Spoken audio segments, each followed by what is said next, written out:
ચાણસ્મા તાલુકાના પીપળ ગામે વિનામૂલ્યે કેન્સર સ્ક્રીનિંગ કેમ્પ યોજાયો।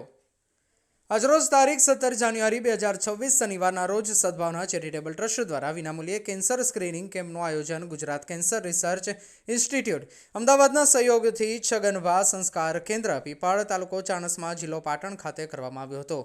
આ કેમ્પમાં ટ્રસ્ટના પ્રમુખ શાંતિભાઈ પટેલ, મંત્રી મિલનભાઈ પટેલ તથા ટ્રસ્ટી સભ્યો જિગ્નેશભાઈ પટેલ અને કીર્તિભાઈ પટેલ, ભરતભાઈ પટેલ ઉપસ્થિત રહ્યા હતા। કેમ્પમાં આસપાસના વિસ્તારોની મળીને આશરે 150 જેટલી મહિલા કેન્સર સ્ક્રીનિંગનો લાભ લીધો હતો। કાર્યક્રમની શરૂઆતમાં જીસીઆરઆઈના ડોક્ટરો અને સ્ટાફ મિત્રોનું સ્વાગત કરી ટ્રસ્ટના મંત્રી મિલનભાઈ પટેલ દ્વારા પ્રાસંગોચિત પ્રવચન આપવામાં આવ્યું હતું। ગામના સરપંચ દિનેશભાઈ પટેલ ઉપસ્થિત રહ્યા હતા અને તેમણે આ પ્રકારના આરોગ્યલક્ષી કાર્યક્રમોની પ્રશંસા કરી હતી।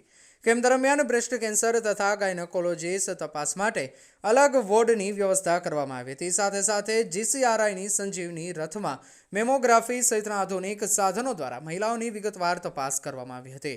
સ્થાનિક લોકો દ્વારા સદભાવના ચેરિટેબલ ટ્રસ્ટના સેવાકીય કાર્યને સરાહનીય ગણવામાં આવ્યું હતું અને ભવિષ્યમાં પણ આવા આરોગ્યલક્ષી કેમ્પો યોજવાની માંગ વ્યક્ત કરવામાં આવી હતી। સમગ્ર કાર્યક્રમને ટ્રસ્ટના ટ્રસ્ટી જિગ્નેશભાઈએ જહેમત ઉઠાવી સફળ બનાવ્યો હતો। Report news of Patan.